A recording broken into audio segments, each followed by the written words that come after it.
Hello friends, नमस्कार। आप सभी को स्वागत है अपना YouTube channel talent study lover पर। तो चलिए शुरू करते हैं फ्रेंड। आज से नया सीरीज शुरू कर रहे हैं जिसमें अपन एडुटेरिया की जो बुक है जो कि 7500 और प्लस से जो बुक है इसे अपन इस सीरीज में कवर करेंगे। इसमें आपको देखने को क्या मिलेगा, सबसे पहले आपको इसमें टोटल 150 प्रैक्टिस सेट है, वो सभी को कवर करेंगे। प्रत्येक सेट में आपको 50 क्वेश्चन देखने को मिलेगा और सभी सब्जेक्ट से क्वेश्चन रहेंगे। ठीक है, साथ में अपन इसे डिटेल में डिस्कशन भी करते हुए चलेंगे सभी क्वेश्चन का, जो कि आने वाले जितने भी एग्जाम है उसके लिए सभी के लिए मोस्ट इंपॉर्टेंट क्लास होगा। तो आप लोग लास्ट तक वीडियो तक बने रहिएगा। साथ में इस क्लास का आपको पीडीएफ भी मिल जाएगा। पीडीएफ के लिए आप लोग टेलीग्राम ज्वाइन कर लीजिएगा। ठीक है, टेलीग्राम का लिंक आपको वीडियो के नीचे फ्रेंड आपको वीडियो के नीचे डिस्क्रिप्शन बॉक्स में मिल जाएगा। तो वहां से आप लोग पीडीएफ डाउनलोड कीजिएगा और डे बाय डे रिवीजन करते रहेंगे। ठीक है, तो चलिए देखते हैं क्वेश्चन नंबर 1 से क्लास स्टार्ट करते हैं। तो आप लोग टेलीग्राम जरूर ज्वाइन कर लीजिएगा। ठीक है, चलिए क्वेश्चन नंबर 1 में है और क्वेश्चन अटेम्प्ट आप लोग भी जरूर करते हुए चलेंगे। ठीक है ना, चलिए देखते हैं क्वेश्चन नंबर 1 में। रिपब्लिकन पार्टी ऑफ इंडिया के संस्थापक निम्न में से कौन थे, ये बताना। ठीक है, तो रिपब्लिकन पार्टी ऑफ इंडिया के जो संस्थापक थे फ्रेंड वो कौन थे, ये बताना है। इसका जो सही आंसर होगा ये क्या हो जाएगा, सबसे पहले आप लोग अटेम्प्ट कीजिएगा, उसके बाद फिर मिलान भी करते हुए चलिएगा। ठीक है, तो इसका जो सही आंसर होगा फ्रेंड ये हो जाएगा आपका BR अम्बेडकर, यानी डॉक्टर भीमराव अम्बेडकर के द्वारा रिपब्लिकन पार्टी ऑफ इंडिया का स्थापना किया गया, जो ऑप्शन डी इसका राइट आंसर हो जाएगा। साथ में ये भी ध्यान में रखना कि इसकी स्थापना जो हुआ था, यानी कि इस पार्टी का जो स्थापना हुआ था ये कब हुआ था, तो 1956 में हुआ था। कब हुआ था, 1956 ईस्वी में इसकी स्थापना हुआ था। तो इसे भी ध्यान में आप लोग रख सकते हैं। शॉर्टकट में इसको क्या बोलते हैं, RPI बोलते हैं। ठीक है ना, RPI इसको शॉर्टकट में बोलते हैं। कभी कभी क्वेश्चन ये भी बन जाता है कि RPI जो संगठन है इसका स्थापना जो वो किसके द्वारा किया गया, तो डॉक्टर BR अम्बेडकर जी के द्वारा किया गया था। और ये जो संगठन था इसका जो मुख्य काम था जो दलित और पिछड़ा वर्ग के जो अधिकार थे उसको बना रहना। ठीक है ना, यानी उसके लिए ये लड़ाई लड़े थे, यानी उसी के लिए ये जो संगठन है उसका गठन किया गया था। ठीक है, तो ये कुछ पॉइंट है आप लोग ध्यान में रखेगा। सुभाष चंद्र बोस के बारे में आप लोगों को पता है कि फॉरवर्ड ब्लॉक की स्थापना जो वो सुभाष चंद्र बोस के द्वारा किया गया था। आप लोग नोट भी कर सकते हैं। रमेश चंद्र मजूमदार जो कि ये क्या है, इतिहासकार है, न कि ये क्या है राजनीतिक से जुड़े हुए नहीं थे, ये सिर्फ इतिहासकार हैं। ठीक है, भगत सिंह के बारे में पता है, भगत सिंह जो कि आपको HSRA, ठीक है ना, HSRA, ठीक है ना, ये संगठन है। इसका फुल फॉर्म क्या होता है, हिंदुस्तान सोशलिस्ट रिपब्लिकन एसोसिएशन। आप लोग नोट कर लीजिएगा, हिंदुस्तान सोशलिस्ट रिपब्लिकन एसोसिएशन, इसके सदस्य थे कौन, भगत सिंह थे। ठीक है, तो ये सभी पॉइंट को भी आप लोग नोट करते हुए चलेंगे। ठीक है, चलिए आगे बढ़ते हैं। नेक्स्ट क्वेश्चन नंबर 2 देखते हैं फ्रेंड। क्वेश्चन नंबर 2 में है कि वर्ष 1920 की खिलाफत कमेटी की सभा जिसमें गांधी से, ठीक है ना, असहयोग आंदोलन के नेतृत्व को संभालने का अनुरोध किया गया था, वह सभा किस शहर में हुई थी, ये बताना। ठीक है ना, तो वह जो सभा हुआ था, यानी कि वो सभा जो हुआ था वो कौन से शहर में हुआ था, ये आपको बताना है। तो इसका जो राइट आंसर होगा ये क्या हो जाएगा फ्रेंड, इसका जो सही आंसर हो जाएगा ये हो जाएगा आपका लखनऊ। ठीक है ना, लखनऊ जो कि आपको कहाँ है, अभी वर्तमान में उत्तर प्रदेश की राजधानी है। तो इसे भी ध्यान रखेंगे, ऑप्शन ए जो इसका सही आंसर हो जाएगा। ठीक है ना, तो इसको भी ध्यान में आप लोग रखेंगे। 1920 में इसका स्थापना हुआ था खिलाफत कमेटी का। ठीक है ना, और इसके जहाँ पर गांधी जी से असहयोग आंदोलन का नेतृत्व संभालने के लिए अनुरोध किया गया था। ठीक है ना, यानी कि बोला गया था इस कमेटी सभा में कि महात्मा गांधी जी को बोला गया था कि आप जो है वो असहयोग आंदोलन जो होगा उसका क्या कीजिएगा। असहयोग आंदोलन कब हुआ था, 1922 में। ठीक है ना, तो इसका जो नेतृत्व है यानी कि जो कमांड है वो संभालने के लिए अनुरोध किया गया था महात्मा गांधी जी को। ठीक है, तो इसके लिए इसमें इंपॉर्टेंट है, तो इसे भी ध्यान में रखेंगे आप लोग। ठीक है, लाहौर अधिवेशन जिसको पूर्ण स्वराज्य से संबंधित है। ठीक है ना, पूर्ण स्वराज्य का जो प्रस्ताव है फ्रेंड ये कब हुआ था, 1929 में। ठीक है ना, 1929 में लाहौर से ही यह पारित हुआ था। तो इसे भी आप लोग ध्यान में रख सकते हैं। ठीक है ना, इलाहाबाद जो कि आपको कहाँ मिलेगा, तो ये भी उत्तर प्रदेश में, जो कि सबसे बड़ा हाई कोर्ट, ठीक है ना, सबसे बड़ा जो हाई कोर्ट है उत्तर प्रदेश में इलाहाबाद में आपको देखने को मिल जाएगा। कराची में क्या हुआ था, तो कराची में 1931 में कांग्रेस का अधिवेशन हुआ था। ठीक है ना, तो इसे भी ध्यान में रखेगा। कांग्रेस का अधिवेशन जो हुआ था 1931 में कहाँ हुआ था, कराची में हुआ था। और इसी में गांधी इरविन समझौता के नाम से भी जाना जाता है। तो इसे भी ध्यान में रख सकते हैं आप लोग। ठीक है, तो कुछ पॉइंट है, ध्यान रखिएगा। नेक्स्ट क्वेश्चन बढ़ते हैं आगे, क्वेश्चन नंबर 3 की ओर। बाकी जो कुछ समस्या होगा फ्रेंड आप लोग कमेंट बॉक्स में बताइएगा, या फिर कुछ गलत होता है तो आप लोग कमेंट बॉक्स में जरूर बता दीजिए, क्योंकि कभी कभी हो सकता है टंग से जो है स्लिप कर जाता है। ठीक है ना, बाकी कोई दिक्कत नहीं, कोशिश करेंगे सुधार करने की। ठीक है ना, तो बाकी कोई भी दिक्कत हो, समस्या हो, आप लोग कमेंट बॉक्स में कमेंट जरूर कीजिएगा। ठीक है, चलिए, और आप लोग पार्टिसिपेट अच्छे से कीजिए, मजा आएगा ये पढ़ने में। ठीक है ना, नेक्स्ट क्वेश्चन देखते हैं। क्वेश्चन नंबर 3 है कि निम्नलिखित में से कौन व्यक्ति होम रूल लिंग की स्थापना में शामिल नहीं थे, ये बताना, ठीक है ना। तो निम्नलिखित में से कौन से जो व्यक्ति थे वो होम रूल लिंग की स्थापना में शामिल नहीं थे। इसका जो सही आंसर होगा फ्रेंड ये क्या हो जाएगा, इसका जो सही आंसर हो जाएगा ये हो जाएगा आपका H.S. अल्काट, ठीक है ना, H.S. अल्काट, जो कि ऑप्शन डी जो है इसका राइट आंसर होगा। तो इस प्रकार से इनको ध्यान में रखेंगे, ठीक है ना। बाकी सभी व्यक्ति जो थे बाल गंगाधर तिलक, एनी बेसेंट हो गए, एस सुब्रमण्यम अय्यर हो गए, ये सभी के सभी जो थे वो होम रूल की स्थापना से संबंधित है, लेकिन आपका H.S. अल्काट जो है वो होम रूल से संबंधित नहीं है, ठीक है ना। ये किसके संस्थापक सह संस्थापक थे, थियोसोफिकल सोसाइटी, ठीक है ना, थियोसोफिकल सोसाइटी था, इसके सह संस्थापक थे कौन, H.S. अल्काट थे, ठीक है ना। तो इसको भी ध्यान में आप लोग रख सकते हैं, ठीक है ना। बाकी आपको एक पता होगा बाल गंगाधर तिलक के बारे में, लाल बाल पाल के बारे में आप लोग नाम सुनेंगे, लाल बाल और पाल, ठीक है ना। लाल से हो गया क्या, लाला लाजपत राय, बाल से हो गया बिपिन चंद्र पाल, और पाल से हो पाल से हो गए कौन, बिपिन चंद्र पाल, और बाल से हो गए कौन, बाल गंगाधर तिलक, ठीक है ना। लाल से हो गए लाला लाजपत राय। ये तीनों के तीनों जो नेता थे वो क्या थे, उग्रवादी दल के नेता थे, मतलब उग्र दल के, ठीक है ना, यानी कि गर्म दल के जिनको बोलते हैं, ठीक है ना। तो कांग्रेस के गर्म दल के नेता के रूप में जाने जाते हैं, तो इनको भी ध्यान रखें, क्वेश्चन कभी कभी बन जाता है। लाल बाल पाल में बाल का फुल फॉर्म क्या होता है, ये भी क्वेश्चन बन जाता है, तो ध्यान में रखना आप सभी को, ठीक है ना। चलिए बढ़ते हैं आगे अब नेक्स्ट क्वेश्चन की ओर फ्रेंड्स। नेक्स्ट क्वेश्चन नंबर 4 देखते हैं। नोआखली घटना, ठीक है ना, नोआखली घटना के समय महात्मा गांधी के निजी सचिव कौन थे, ये बताना, ठीक है ना। तो नोआखली जो घटना हुआ था उस टाइम में महात्मा गांधी के जो निजी सचिव थे वो कौन थे फ्रेंड, ये बताना है। इसका जो सही आंसर होगा ये क्या हो जाएगा, तो इसका जो सही आंसर होगा फ्रेंड ये हो जाएगा आपका निर्मल कुमार बोस, ठीक है ना। निर्मल कुमार बोस थे जो कि उस टाइम पे क्या थे, महात्मा गांधी के निजी सचिव थे, ठीक है ना। यानी कि ऑप्शन ए जो इसका राइट आंसर हो जाएगा, ठीक है ना। तो इसको भी ध्यान रखेगा। नोआखली जो घटना हुआ था ये कब हुआ था, तो ये जो घटना हुआ था फ्रेंड 1946 में हुआ था, यानी कि 1946 में हुआ था, ठीक है ना। तो इसे भी ध्यान में रखेगा। एक पुस्तक लिखा गया था माई डेज विथ गांधी, ठीक है ना, निर्मल कुमार बोस के द्वारा लिखा गया था। इसमें इसके बारे में जो है वो बताया गया है, यानी कि इनके द्वारा जो लिखा गया पुस्तक है उसमें बताया गया है जो महात्मा गांधी के साथ में काम किया उसका एक्सपीरियंस के बारे में, ठीक है ना। तो इसे भी ध्यान में रखेगा, माई डेज विथ गांधी, ठीक है ना। चलिए तो ये जो पुस्तक लिखा गया किनके द्वारा, निर्मल कुमार बोस के द्वारा ही लिखा गया है, ठीक है। चलिए महादेव देसाई कौन थे, महादेव देसाई जो कि महात्मा गांधी जी के क्या थे, पहले सचिव थे, ठीक है ना। पहले सचिव जो थे वो कौन थे, महादेव देसाई थे, और इनका निधन 1942 ईस्वी में हुआ था, तो इसे भी ध्यान रख सकते हैं। बाकी प्यारे लाल जो कि गांधी जी के जीवन के अंतिम वर्षों में सहयोगी रहे थे, थोड़ा मना है कि ना। सरदार वल्लभ भाई पटेल के बारे में पता है, सरदार वल्लभ भाई पटेल जिन्हें भारत का बिस्मार्क के रूप में भी जाना जाता है, ठीक है ना। और इन्हीं के नाम पर क्या है, एक जो मूर्ति बना है ना, अभी एकता मूर्ति जो बना है, क्या बोलते हैं उसको, जो अभी गुजरात में बना है ना, उसको बोलते हैं, ठीक है ना। तो इन्हें भी ध्यान में आप लोग रख सकते हैं, भारत का बिस्मार्क भी इन्हें कहा जाता है, ठीक है ना। तो एक पॉइंट है, इसे भी ध्यान में रखिएगा आप लोग। चलिए आगे बढ़ते हैं, अब नेक्स्ट क्वेश्चन की ओर बढ़ते हैं फ्रेंड्स। नेक्स्ट क्वेश्चन नंबर 5 है, ठीक है ना। अभी क्लास 1 है ना, तो थोड़ा सा जल्दी जल्दी में उकसाहट टाइप का निकल रहा है आवाज़, ठीक है ना। बाकी कवर करेंगे धीरे धीरे, कोशिश करेंगे कि मतलब नॉर्मल रूप से, अभी थोड़ा सा हिचकिचाहट टाइप का आवाज़ आता है, नहीं। चलिए बाकी आप लोग सपोर्ट करते रहेंगे, ठीक है। चलिए नेक्स्ट क्वेश्चन नंबर 5 देखते हैं कि सबनीय अवज्ञा आंदोलन की असफलता के बाद गांधी जी ने महत्व दिया, ठीक है ना। तो सबनीय अवज्ञा आंदोलन जो है वो असफल हो गया, उसके बाद महात्मा गांधी जी ने किसको महत्व दिया, यानी किस चीज़ पर वो महत्व दिए, ये बताना है। इसका जो सही आंसर होगा फ्रेंड ये क्या हो जाएगा, सही जो आंसर होगा ये हो जाएगा आपका रचनात्मक कार्यक्रम को, ठीक है ना। तो जब सबनीय अवज्ञा आंदोलन जो है वो समाप्त हुआ, यानी कि क्या हुआ, असफल हो गया, उसके बाद फिर महात्मा गांधी ने क्या दिए, रचनात्मक कार्य जो है उसको पर क्या किया, ध्यान दिए, ठीक है ना। और इसके अंतर्गत रचनात्मक कार्यक्रम का मतलब क्या हुआ, इसमें जैसे कि खादी हो गया, स्वराज, ग्राम स्वराज हो गया, शिक्षा हो गया, स्वच्छता हो गया आदि समाज जो सुधारक की प्राथमिकता है, यानी कि समाज में जो प्राथमिक चीज़ है, ठीक है ना, उस पर जोर दिए, ठीक है ना। तो इसी को क्या बोलते हैं, रचनात्मक कार्यक्रम। तो इसके अंतर्गत ये सभी आता है, तो इसी पर जोर दिए थे महात्मा गांधी जब सबनीय अवज्ञा आंदोलन जब वो समाप्त हो गया था, यानी कि असफल हो गया था उसके बाद, ठीक है ना। तो ये सभी को भी पॉइंट में आप लोग रख सकते हैं। महात्मा गांधी जिनका जन्म कब हुआ था, तो 2 अक्टूबर 1869 ईस्वी का इनका जन्म हुआ था, तो पता होना चाहिए 1869 ईस्वी में। और इनका जो मृत्यु हुआ था वो कब हुआ था, 30 जनवरी, ठीक है ना, 30 जनवरी 1948 में इनका मृत्यु हुआ था, ठीक है ना। तो इस प्रकार से ध्यान रखेगा। 2 अक्टूबर को क्या मनाते हैं, तो गांधी जयंती और अहिंसा दिवस भी मनाया जाता है 2 अक्टूबर को, ठीक है ना। तो इस प्रकार से इसको ध्यान में रखिएगा, ठीक है ना। चलिए आगे बढ़ते हैं आप नेक्स्ट क्वेश्चन की ओर। अब नेक्स्ट क्वेश्चन नंबर 6 देखते हैं फ्रेंड कि बंकिम चंद्र चटर्जी की रचना कौन सी नहीं है, ठीक है ना, यानी कि निम्न में से कौन सी रचना है जो कि बंकिम चंद्र चटर्जी के द्वारा नहीं किया गया है, ये बताना है।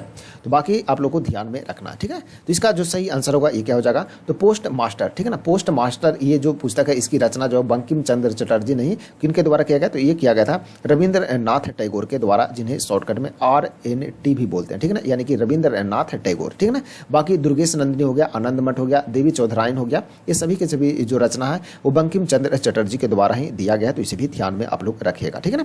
सबसे पहली रचना है जो कि दुर्गेश नंदिनी है, जो कि कब दिया गया था, तो 1865 में, ठीक है ना, 1865 में यह रचना किया गया था बंकिम चंद्र चटर्जी के द्वारा, जो कि पहला उपन्यास है इनका, ठीक है ना, सॉरी पहला रचना है इनका, ठीक है। तो इस प्रकार से इनको ध्यान में रखेगा। आनंद मठ है जो कि वंदे मातरम जो है वो आया है, जो वंदे मातरम जो है ना वो इसी बुक से लिया गया, ठीक है ना, यानी कि यहीं से उठाया गया वंदे मातरम जो कि भारत का राष्ट्रीय गीत है, ठीक है ना। तो आप लोग कमेंट बॉक्स में बताइएगा कि वंदे मातरम यानी कि भारत का जो राष्ट्रीय गीत है उसको गाने में कितना समय लगता है, ये आपको बताना, ठीक है ना। राष्ट्रगान और राष्ट्रगीत दोनों को गाने में कितना समय लगता है आप लोग कमेंट बॉक्स में बताइएगा, ठीक है। चलिए बढ़ते हैं आगे, अब नेक्स्ट क्वेश्चन देखते हैं फ्रेंड्स। नेक्स्ट क्वेश्चन देखते हैं क्वेश्चन नंबर 7। क्वेश्चन नंबर 7 में कि वर्ष 1911 में किस सामाजिक कार्यकर्ता ने ब्रिटिश विधान परिषद के समक्ष निःशुल्क तथा अनिवार्य प्राथमिक शिक्षा का प्रस्ताव रखा था, ठीक है ना। तो वर्ष 1911 में कौन से सामाजिक कार्यकर्ता ब्रिटिश जो विधान परिषद था उसके समक्ष, यानी कि वहां पर निःशुल्क और, ठीक है ना, निःशुल्क के साथ साथ में अनिवार्य प्राथमिक शिक्षा का प्रस्ताव रखा गया था, तो किनके द्वारा रखा गया था ये बताना, ठीक है ना। अच्छा क्वेश्चन है, ध्यान रखिएगा। इसका जो सही आंसर होगा फ्रेंड ये क्या हो जाएगा, सही जो आंसर होगा ये हो जाएगा आपका गोपाल कृष्ण गोखले, ठीक है ना, गोपाल कृष्ण गोखले, जो कि ऑप्शन बी इसका राइट आंसर होगा। गोपाल कृष्ण गोखले के द्वारा ही सबसे पहले 1911 में क्या रखा गया था, तो ब्रिटिश जो विधान परिषद था उसके समक्ष रखा गया था कि जो निःशुल्क और अनिवार्य जो प्राथमिक शिक्षा है वो सभी को मिलना चाहिए, ठीक है ना। ये प्रस्ताव सबसे पहले इन्हीं के द्वारा रखा गया था, ठीक है ना। ध्यान रखिएगा। साथ में ये भी ध्यान रखना कि गोपाल कृष्ण गोखले, ठीक है ना, जिनके जो कि महात्मा गांधी क्या थे, राजनीतिक गुरु थे, क्या थे, महात्मा गांधी के, यानी MK गांधी का, यानी महात्मा गांधी के क्या थे, राजनीतिक गुरु कौन थे, तो गोपाल कृष्ण गोखले। और गोपाल कृष्ण गोखले के जो राजनीतिक गुरु थे कौन थे, MG रानाडे, ठीक है ना, MG रानाडे, इनको भी ध्यान में आप लोग रख सकते हैं, ठीक है ना। तो गोपाल कृष्ण गोखले जो थे वो महात्मा गांधी के क्या थे, राजनीतिक गुरु थे, और गोपाल कृष्ण गोखले के राजनीतिक गुरु थे वो थे MG रानाडे थे, ठीक है ना। तो इस प्रकार से ध्यान में रखेंगे। दादा भाई नेहरू जी के बारे में आप लोगों को पता होगा, भारत में सबसे पहले जो आय की गणना किया गया था वो किनके द्वारा किया गया था, दादा भाई नेहरू जी के द्वारा ही किया गया था, ठीक है ना। तो इस प्रकार से इन्हें भी ध्यान में रख सकते हैं, ठीक है। बाकी आगे जो भी पॉइंट आएगा अपन धीरे धीरे कवर करते हुए चलेंगे, बहुत सारा क्वेश्चन करेंगे तो अपन कवर करते चलेंगे, ठीक है। चलिए बढ़ते आगे, नेक्स्ट क्वेश्चन देखते हैं फ्रेंड्स। नेक्स्ट क्वेश्चन है कि निम्नलिखित में से दक्षिण भारत में विजय प्राप्त करने वाला पहला शासक कौन था ये बताना, ठीक है ना। तो दक्षिण भारत में यानी कि साउथ इंडिया में विजय प्राप्त करने वाला जो पहला शासक था उसका नाम बताना है, तो कौन शासक था ये बताइए। सही जो आंसर होगा ये हो जाएगा आपका अलाउद्दीन खिलजी, ठीक है ना। अलाउद्दीन खिलजी जो थे वो दक्षिण भारत में विजय प्राप्त करने वाले पहला शासक बने थे, जो कि ऑप्शन ए जो इसका सही आंसर हो जाएगा। इस प्रकार से इनको ध्यान में रखिएगा, ठीक है ना। अलाउद्दीन खिलजी का जो क्या बोलते हैं सेनापति था, उनका नाम क्या था, तो मलिक काफूर, ठीक है ना। इनके जो सेनापति था उसका नाम क्या था, सेनापति, ठीक है ना, सेना जो पति था उसका नाम क्या था, मलिक काफूर, ठीक है ना, मलिक काफूर, ठीक है ना। ये थे इनके सेनापति था, और यही जो है वो देवगिरी, वारंगल, मदुरई आदि पर क्या किया था, विजय प्राप्त किया था, ठीक है ना। तो इस प्रकार से इनको ध्यान में रखिएगा, ठीक है। चलिए आगे बढ़ते हैं अब नेक्स्ट क्वेश्चन की ओर। अब नेक्स्ट क्वेश्चन है कि निम्नलिखित में से कौन सा व्यक्ति रंपा विद्रोह से संबंधित है, ठीक है ना। रंपा विद्रोह से संबंधित है, तो कौन सा व्यक्ति है ये संबंधित है ये बताना है आपको, ठीक है ना। तो इसका जो सही आंसर होगा फ्रेंड ये क्या हो जाएगा, सही आंसर हो जाएगा आपका अल्लूरी सीताराम राजू, ठीक है ना। अल्लूरी सीताराम राजू जो कि रंपा विद्रोह से संबंधित है, जो कि ऑप्शन सी जो इसका राइट आंसर हो जाएगा। इस प्रकार से ध्यान में रखना आप लोग को, ठीक है ना। रंपा विद्रोह जो कि कहाँ हुआ था, तो ये आपका रंपा जो विद्रोह है ये आपको आंध्र प्रदेश में देखने को मिलेगा। ये कहाँ हुआ था, आंध्र प्रदेश में हुआ था, और कब हुआ था, तो 1922 से 1924 के टाइम में हुआ था, ठीक है ना। तो इसे ध्यान में रखेगा। और ये जो हुआ था वो आंध्र प्रदेश के आदिवासी विद्रोह का नेतृत्व किए थे, ठीक है ना। आदिवासी जो विद्रोह हुआ था उसका नेतृत्व जो है वो इन्हीं के द्वारा किया गया था, किसके, अल्लूरी सीताराम राजू के द्वारा किया गया था, ठीक है ना। तो इस प्रकार से ध्यान में रखेंगे आप लोग, ठीक है। चलिए एक पॉइंट ये भी ध्यान में रखिएगा क्या कि झारखंड के उल गुलान आंदोलन जो चलाया, ठीक है ना, झारखंड में जो उल गुलान आंदोलन चलाया गया था और किन के द्वारा, तो बिरसा मुंडा के द्वारा ही चलाया गया था। और मंगल पांडे थे जो कि 1857 के जो विद्रोह हुआ था उसके नायक थे, तो इन्हें भी ध्यान में रख सकते हैं आप लोग, ठीक है। चलिए आगे बढ़ते हैं। नेक्स्ट क्वेश्चन है कि पागल पंथ की स्थापना किसने की थी ये बताना, ठीक है ना। तो पागल पंथ की स्थापना जो वो किसके द्वारा किया गया था, पागल पंथ का मतलब क्या हुआ पागल पंथ की जो स्थापना है वो किसके द्वारा किया गया था। सही आंसर होगा फ्रेंड आपका करम शाह के द्वारा। किसके द्वारा? करम शाह नामक व्यक्ति थे, उनके द्वारा पागल पंथ की स्थापना किया गया था, इसलिए ऑप्शन बी जो इसका सही आंसर होगा। साथ में ये भी ध्यान में रखना है कि बंगाल के धार्मिक सुधारक, ठीक है ना, बंगाल के धार्मिक सुधारक पागल पंथ के संस्थापक थे, ठीक है ना। यानी कि ये जो करम शाह थे वो बंगाल के क्या थे, धार्मिक सुधारक थे जिन्होंने पागल पंथ की क्या किया था, स्थापना किए थे, ठीक है ना। तो इस प्रकार से आप लोग ध्यान में रखेंगे इनको भी, ठीक है।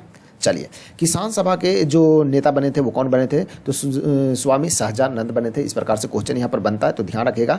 कभी कभी क्वेश्चन आ जाता है कि किसान सभा के जो नेता बने थे वो कौन बने थे, तो स्वामी सहजानंद के द्वारा बना गया था, ठीक है। तो ध्यान रखिएगा। नेक्स्ट क्वेश्चन आगे देखते हैं कि पानीपत के युद्ध में, ठीक है ना, बाबर के जीतने का मुख्य जो कारण था वो क्या था ये बताना, ठीक है ना। तो पानीपत का जो युद्ध हुआ इसमें बाबर जीता, ठीक है ना, उसका मुख्य कारण क्या रहा था ये बताना है। इसका जो सही आंसर होगा फ्रेंड ये क्या हो जाएगा, तो इसका जो सही आंसर होगा ये हो जाएगा आपका तुगलामा पद्धति, ठीक है ना, सॉरी तुलगामा पद्धति के कारण यह जीता था बाबर, ठीक है ना। तुलगामा पद्धति का मतलब क्या हुआ, युद्ध में जो रणनीति था वो बनाया गया था जिसमें सेना के पंखों और केंद्र में बांटा गया था, ठीक है ना। इसलिए यानी कि जो कहने का मतलब कि जो बाबर युद्ध जीता था वो रणनीतिक रूप से जीता था, ठीक है ना, ऐसे नहीं कि जाकर के लड़ गए, ठीक है ना। तो रणनीति बनाया था उसके बाद जीता था, इसी कारण ये जो है पानीपत का युद्ध जो है वो बाबर जीत गया था। इसीलिए ऑप्शन सी जो इसका सही आंसर होगा फ्रेंड, तो ध्यान में रखेंगे आप लोग, ठीक है। चलिए आगे बढ़ते हैं नेक्स्ट क्वेश्चन की ओर। नेक्स्ट क्वेश्चन देखते हैं कि मध्यकाल में जौनपुर में स्वतंत्र सरकी राजवंश की स्थापना किसने की थी ये बताना, ठीक है ना। तो मध्यकाल में जौनपुर में स्वतंत्र सरकी राजवंश की स्थापना किसके द्वारा किया गया था ये बताना है। इसका जो सही आंसर होगा ये क्या हो जाएगा, सही जो आंसर होगा फ्रेंड ये हो जाएगा आपका ऑप्शन ए, यानी कि मलिक उल, ठीक है ना, मलिक उल सर्क के द्वारा किया गया था। जौनपुर में स्वतंत्र सरकी राजवंश की स्थापना किया गया था, ठीक है। ऑप्शन ए जो इसका सही आंसर हो जाएगा, तो इसे भी ध्यान में रखिएगा।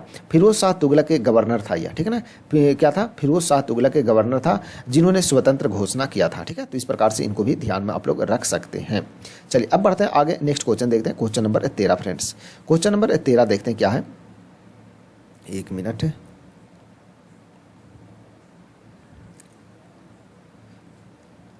चलिए क्वेश्चन नंबर 13 बढ़ते हैं आगे।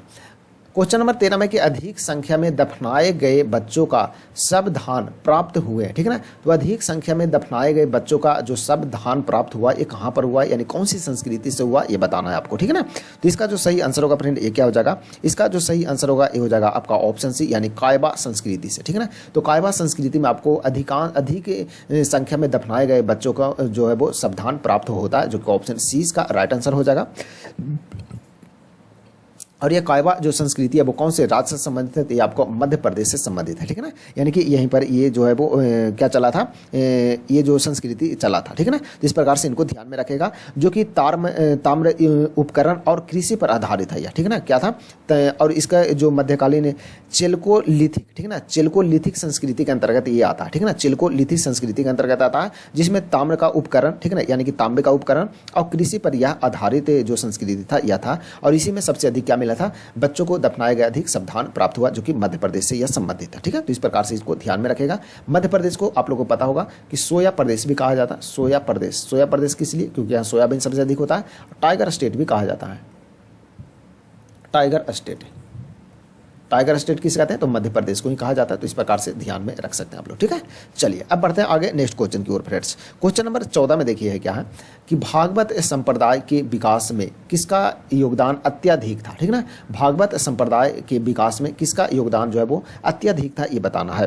तो इसका जो सही आंसर होगा फ्रेंड ये हो जाएगा आपका ऑप्शन सी, यानी कि कुषाण वंश का, ठीक है ना। तो इनको ध्यान में रखेगा, कुषाण वंश, ऑप्शन सी जो इसका सही आंसर हो जाएगा। साथ में इंपॉर्टेंट पॉइंट ये भी ध्यान में रखना है कि कुषाण जो काल था उस टाइम में भगवान विष्णु, ठीक है ना, भगवान विष्णु और कृष्ण की पूजा हुआ करता था। किसका होता था, भगवान विष्णु का, ठीक है ना, विष्णु प्लस साथ में किसका होता था, कृष्ण भगवान का, ठीक है ना। यानी कि जो कुषाण काल था उस टाइम में विष्णु भगवान और कृष्ण भगवान का पूजा होता था। इसी रूप में क्या हुआ था, भागवत संप्रदाय का प्रसार हुआ था, यानी कि प्रभाव इसका जो है वो सगरों फैल गया था, ठीक है। इस प्रकार से ध्यान में रखना है। इस काल में भक्ति परंपरा और मूर्ति पूजा दोनों का विकास हुआ, ठीक है ना। यानी कि ये जो कुषाण काल था इसी में आपको क्या हुआ, भक्ति परंपरा और मूर्ति पूजा दोनों का विकास हुआ था, यानी कि डेवलप हुआ था। तो इस प्रकार से इनको भी ध्यान में रखेंगे, ठीक है ना। कुषाण काल में कुषाण जो शासन कर रहा था उसमें कनिष्क और कनिष्क जो रहा था वो क्या रहा था, महत्वपूर्ण एक शासक रहे थे। दोनों को भी ध्यान में रख सकते हैं आप लोग, ठीक है ना। चलिए अब बढ़ते हैं आगे नेक्स्ट क्वेश्चन की ओर फ्रेंड्स। नेक्स्ट क्वेश्चन देखते हैं, क्वेश्चन नंबर 15 है कि धामिक स्तूप, ठीक है ना। धामिक स्तूप कहाँ पर स्थित है ये आपको बताना है, ठीक है ना। तो धामिक जो स्तूप है फ्रेंड ये आपको कहाँ देखने को मिलेगा, ये आपको सारनाथ में देखने को मिलेगा, सारनाथ जो कि उत्तर प्रदेश में, ठीक है ना। तो ऑप्शन डी जो इसका सही आंसर हो जाएगा। इस प्रकार से ध्यान में रखना है कि सारनाथ उत्तर प्रदेश में आपको देखने को मिलेगा धामिक स्तूप। और ये भी ध्यान में रखना कि ये जो स्तूप है, ठीक है ना, धामिक जो स्तूप है ये किसके द्वारा बनाया गया था, ये अशोक के द्वारा बनाया गया था। किसके द्वारा, अशोक के द्वारा बनाया गया था। और बौद्ध धर्म के जो धर्म चक्र का परिवर्तन हुआ था, ठीक है ना, सॉरी बौद्ध धर्म का जो प्रमुख है उसमें से एक तीर्थ स्थल आपको धामिक स्तूप देखने को मिल जाएगा, ठीक है ना। गौतम बुद्ध के द्वारा सबसे पहला जो उपदेश दिया गया था, सबसे पहला जो उपदेश दिया गया था कहाँ दिया गया था, यहीं पर दिया गया था सारनाथ में। और उसका जो नाम दिया गया था, क्या दिया गया था, धर्म चक्र परिवर्तन, ठीक है ना, धर्म चक्र परिवर्तन, ठीक है ना, धर्म चक्र परिवर्तन के रूप में जाना जाता है इस उपदेश को, ठीक है ना। जिस प्रकार से आप लोग ध्यान में रखेंगे आप लोग, ठीक है। चलिए तो ये कुछ इंपॉर्टेंट पॉइंट है, ध्यान में रखना आप लोग को। नेक्स्ट क्वेश्चन आगे देखते हैं, क्वेश्चन नंबर 16 फ्रेंड्स। वह सुल्तान कौन था जिसने खलीफा के अधिकार को मानने से इनकार कर दिया था, ठीक है ना। यानी कि खलीफा के अधिकार है उसको मानने से इनकार कर दिया था, तो वह सुल्तान कौन था ये बताना है। इसका सही आंसर हो जाएगा फ्रेंड आपका ऑप्शन नंबर बी हो जाएगा, यानी कि अलाउद्दीन खिलजी, ठीक है ना। अलाउद्दीन खिलजी यानी कि ऑप्शन बी जो है फ्रेंड इसका सही आंसर हो जाएगा। अलाउद्दीन खिलजी ने खुद को खलीफा से स्वतंत्र घोषित कर लिया था, यानी कि खुद को खलीफा नहीं माना वो, ठीक है ना। उन्होंने क्या कहा कि राज्य सत्ता जो है वो ईश्वर से नहीं चलता है, शक्ति से चलता है। यह जो कथन कहा गया था अलाउद्दीन खिलजी के द्वारा ही कहा गया था। और यह दिल्ली सल्तनत का पहला शासक भी था, कौन, अलाउद्दीन खिलजी, ठीक है ना। तो इस प्रकार से इनको ध्यान में रख सकते हैं, कोई बहुत इंपॉर्टेंट पॉइंट है, ठीक है। तो धार्मिक मान्यता से अधिक जो है वो ये प्रशासनिक शक्ति को प्राथमिकता दिया था, कौन, तो ये जो अलाउद्दीन खिलजी थे, यानी कि ये जो धार्मिक मान्यता को कम कर दिया था और प्रशासनिक जो शक्ति है उसको क्या दिया था, अधिक महत्व दे दिया था। और इन्हीं के द्वारा एक इसलिए तो कहा गया था कि राज सत्ता जो है वो ईश्वर से नहीं चलता, यानी कि धर्म से ईश्वर से नहीं चलता है, शक्ति से चलती है। और शक्ति प्राप्त करने के लिए क्या करना पड़ेगा, प्रशासन को शक्ति यानी कि मजबूत करना पड़ेगा, ठीक है ना। तो ये जो कथन है ये इन्हीं के द्वारा कहा गया था, ठीक है, तो ध्यान रखेंगे। नेक्स्ट क्वेश्चन देखते हैं आगे। यूरोप को उत्तरी अमेरिका से, ठीक है ना, कौन सा सागर या फिर महासागर जो है वो अलग करता है ये बताना, ठीक है ना। तो यूरोप को उत्तरी अमेरिका से कौन सा सागर या महासागर जो है वो अलग करता है, इसका जो सही आंसर होगा फ्रेंड ये क्या हो जाएगा, सही आंसर हो जाएगा आपका उत्तरी अटलांटिक महासागर, यानी कि ऑप्शन ए जो इसका सही आंसर हो जाएगा, ठीक है ना। इस प्रकार से इसको ध्यान में रखेगा। इसी महासागर में व्यापार, नौवहन, उपनिवेशित जो है उसको प्रोत्साहित किया जाता है, ठीक है ना। एक इंपॉर्टेंट पॉइंट ध्यान में रखेगा, इंटरेस्टिंग पॉइंट है क्या, कि जो उत्तरी अटलांटिक महासागर है, ठीक है ना, उत्तरी अटलांटिक महासागर यानी कि अटलांटिक महासागर है, यहीं पर टाइटैनिक जहाज जो है वो डूबा था, ठीक है ना। टाइटैनिक जो जहाज डूबा था, टाइटैनिक, ठीक है ना, टाइटैनिक जो जहाज था फ्रेंड, ठीक है ना, टाइटैनिक जहाज जो था वो यहीं पर डूबा था, अटलांटिक महासागर में ही, ठीक है ना। इस प्रकार से इंटरेस्टिंग पॉइंट है, ध्यान में रखेगा। टाइटैनिक एक मूवी है, आप लोग देखिएगा, अच्छा लगता है, मतलब बहुत इंटरेस्टिंग मूवी भी है, जैसा नाम है वैसा मूवी भी है, ठीक है ना, अच्छा मूवी है। उसमें आपको पूरा दर्शाया गया है, ठीक है। एक बार मूवी यूट्यूब पर है, आप लोग देख सकते हैं इसको, ठीक है। चलिए बढ़ते हैं आगे नेक्स्ट क्वेश्चन की ओर। अब नेक्स्ट क्वेश्चन देखते हैं क्या है कि शिवालिक शैल है, ठीक है ना, शिवालिक शैल समूह के दक्षिण में भाबर क्षेत्र उदाहरण है, ठीक है ना। तो शिवालिक शैल समूह के दक्षिण में भाबर जो क्षेत्र है वो किसका उदाहरण है ये बताना है, ठीक है ना। तो इसका जो सही आंसर होगा क्या होगा, इसका ये उदाहरण है गिरिपाद स्थिति का, ठीक है ना, गिरिपाद स्थिति का यह उदाहरण है। यानी कि भाबर क्षेत्र हिमालय की शिवालिक श्रृंखला के ठीक कहाँ है, दक्षिण की ओर है, कहाँ है, दक्षिण की ओर है। और यह जो है वो पहाड़ के पाद, यानी कि गिरिपाद का मतलब क्या होता है, पहाड़ के पाद यानी कि नीचे की क्षेत्र है, उसके लिए उसका एग्जाम्पल है भाबर क्षेत्र, ठीक है ना। यहाँ पर क्या होता है, नदियाँ जो है वो पत्थरों के बीच में क्या होते हैं, बहती है और जमीन में समा जाती है, ठीक है ना। तो इसी को गिरिपाद क्षेत्र का मतलब क्या हुआ, जो पहाड़ के नीचे वाला क्षेत्र रहता है, ठीक है ना। तो ऑप्शन सी जो इसका राइट आंसर होगा। और ध्यान रखेगा कि शिवालिक शैल समूह के दक्षिण में भाबर जो क्षेत्र है वो किसका उदाहरण है, तो गिरिपाद स्थिति का यह एग्जाम्पल है, ठीक है ना। तो इसे ध्यान रखेंगे। नेक्स्ट क्वेश्चन आगे देखते हैं फ्रेंड्स। आगे क्वेश्चन है कि निम्नलिखित में से कौन सा सौर परिवार से संबंधित नहीं है, ठीक है ना, यानी कि सौर परिवार से संबंधित कौन नहीं है ये बताना है। तो इसका जो सही आंसर होगा फ्रेंड ये हो जाएगा आपका क्या, सही आंसर हो जाएगा आपका निहारिका, ठीक है ना, निहारिका, जिसे इंग्लिश में नेबुला भी कहते हैं। क्या बोलते हैं, नेबुला भी कहते हैं। ऑप्शन बी जो इसका सही आंसर होगा। साथ में ध्यान रखना है कि निहारिका गैस और धूल का विशाल बादल है, यानी कि निहारिका जो बनता है वो किस प्रकार से बनता है, तो गैस प्लस धूल, ठीक है ना, गैस प्लस धूल से ये बना हुआ है विशाल बादल है, जिसे क्या बोलते हैं, निहारिका, या फिर इंग्लिश में नेबुला भी कहते हैं, ठीक है। तो ध्यान में रखना है। जिससे क्या होता है, तारे और ग्रह बनते हैं, ठीक है ना, इससे क्या होता है, तारे और ग्रह बनते हैं। जबकि ग्रह हो गया, धूमकेतु हो गया और क्षुद्र ग्रह जो कि पहले से बने हुए क्या है, खगोलीय पिंड है, ठीक है ना। इसलिए निहारिका क्या हो गया, अलग हो गया, बाकी सब एक हो गया, ठीक है। चलिए बढ़ते हैं आगे नेक्स्ट क्वेश्चन की ओर। नेक्स्ट क्वेश्चन देखते हैं क्या है कि सूची 1 और सूची 2 को मिलान करना है। सूची 1 में दिए गए कूट का प्रयोग करना है और सही उत्तर को चुनना है, ठीक है ना। सूची 1 में अनुच्छेद का नाम है और सूची 2 में आपको उससे संबंधित कौन सा अनुच्छेद है ये आपको चूज करना है, ठीक है। चलिए तो अनुच्छेद 26, अनुच्छेद 40, अनुच्छेद 98 और अनुच्छेद 239 ये सभी आपको पता है, तो आप आसानी से इसे हल कर सकते हैं। तो अनुच्छेद 40 तो याद रखना है। अनुच्छेद 40 का जो संबंध है वो किससे है, तो ग्राम पंचायतों का गठन से, ठीक है ना। तो इन्हें भी ध्यान दीजिएगा और साथ में ये भी ध्यान रखना है कि अनुच्छेद 40 जो है वो गांधी प्रिंसिपल पर आधारित है, ठीक है ना, यानी कि महात्मा गांधी के द्वारा ये बताया गया था कि देश में ग्राम पंचायतों का गठन होना बहुत महत्वपूर्ण है, यानी कि महात्मा गांधी के द्वारा ही बताया गया था, यानी कि उन्हीं का ये सिद्धांत है, ठीक है ना। तो ध्यान रखेंगे, क्वेश्चन ये भी बन जाता है। तो अनुच्छेद 40 से का संबंध है ग्राम पंचायतों का गठन से, यानी कि बोले तो बी का हो गया चौथा। अब बी का चौथा देखिए कौन कौन से ऑप्शन में छट रहा है, तो आपका ऑप्शन सी तो खत्म हो गया और ऑप्शन डी खत्म हो गया, क्योंकि बी का 1 इसमें है और इसमें 3 है, लेकिन होना चाहिए 4, ठीक है। उसके बाद फिर अनुच्छेद देखते हैं 26, ठीक है। अनुच्छेद 26 आपको पता है कि अनुच्छेद 25 से लेकर के अनुच्छेद 28 जो है वो क्या है, धर्म से संबंधित है, ठीक है ना। अनुच्छेद 25 से लेकर के 28 तक क्या है, धर्म से संबंधित है। और धर्म से संबंधित देखिए कौन सा इसमें बोला गया, ठीक है ना। आपको यहाँ से भी कॉमन सेंस लगाएंगे तो आप निकाल सकते हैं, ठीक है। तो देखिए हो गया 26 जो है वो अनुच्छेद किसका हो गया, धार्मिक कार्यों के प्रबंध से, यानी कि धर्म के बारे में बोल रहा, यानी कि धर्म से संबंधित एक ही ऑप्शन दिया है। तो ए का हो गया आपका तीसरा, ए का तीसरा हो गया। इसका मतलब हम बोल सकते हैं क्या, ए का तीसरा का मतलब हो गया क्या आपका दोनों में, ठीक है। चलिए अभी भी दोनों में चल रहा है। उसके बाद फिर आपको ध्यान रखना है कि अनुच्छेद जो 98 वो किससे संबंधित है, अनुच्छेद 98 जो कि संसद सचिवालय से संबंधित है, यानी कि आपका सी का हो गया दूसरा। सी का दूसरा किसमें, ऑप्शन ए में है, ठीक है ना। और डी का हो गया पहला, यानी कि बोले तो अनुच्छेद 239 का संबंध किससे है, तो संघ शासित क्षेत्रों का प्रशासन से संबंधित है, ठीक है ना, यानी कि ए का डी हो गया। बोले तो ऑप्शन ए जो इसका सही आंसर हो जाएगा। तो इस प्रकार से आप अनुच्छेद याद रखेंगे या फिर ध्यान में रखेंगे, आपको रिवीजन भी कराते हुए चलेंगे तो आप लोग को बहुत सारा क्लियर होते हुए चलेगा, ठीक है ना।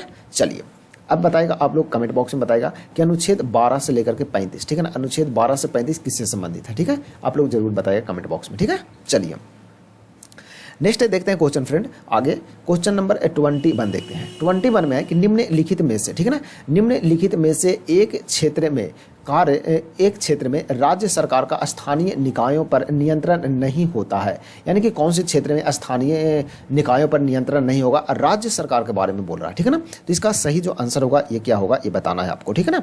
इसका जो राइट आंसर होगा क्या होगा फ्रेंड, आप लोग कमेंट बॉक्स में इसका जो सही आंसर होगा चलिए बता देते हैं। सही आंसर हो जाएगा आपका विधि निर्माण, ठीक है ना। विधि निर्माण यानी कि कानून निर्माण जो है उसमें क्या है कि राज्य सरकार का स्थानीय निकायों पर नियंत्रण नहीं है, यानी कि स्थानीय निकाय यानी कि बोले तो स्थानीय निकाय का मतलब हो गया ना आपका, जैसे नगर पंचायत हो गया, नगर निगम हो गया, पंचायत हो गया, ये सभी स्थानीय निकाय के अंतर्गत आता है। तो ये सभी में जो कानून बनाने का अधिकार है, यानी कि विधि बनाने का जो अधिकार है वो राज्य सरकार का नहीं है, ठीक है ना। यही क्वेश्चन पूछ रहा है कि निम्नलिखित में से किस एक क्षेत्र में राज्य सरकार का स्थानीय निकायों पर नियंत्रण नहीं है, तो विधि निर्माण करने का उनको नियंत्रण नहीं, यानी कि कंट्रोल नहीं है, ठीक है ना। तो ऑप्शन सी जो है इसका सही आंसर हो जाएगा। तो ध्यान रखेंगे। और स्थानीय निकाय के अंतर्गत हो गया नगर निगम हो गया, पंचायत जो हो गया ना, ग्राम पंचायत वगैरह, ये सभी किस में आता है, इसी में आता है, ठीक है ना। इस पर जो होता है क्या होता है, राज्य सरकार जो है वो नियम नहीं बनाता, यानी कि उनका कंट्रोल नहीं होता, ठीक है ना। तो कानून कौन बनाता है, तो ये जो कानून है फ्रेंड ये बनाया जाता है केंद्र सरकार के द्वारा बनाया जाता है, ठीक है ना। तो इस पर जो कानून बनाया जाएगा वो केंद्र सरकार के द्वारा बनाया जाएगा, ठीक है। तो इस वजह को आप लोग ध्यान में जरूर रखिएगा।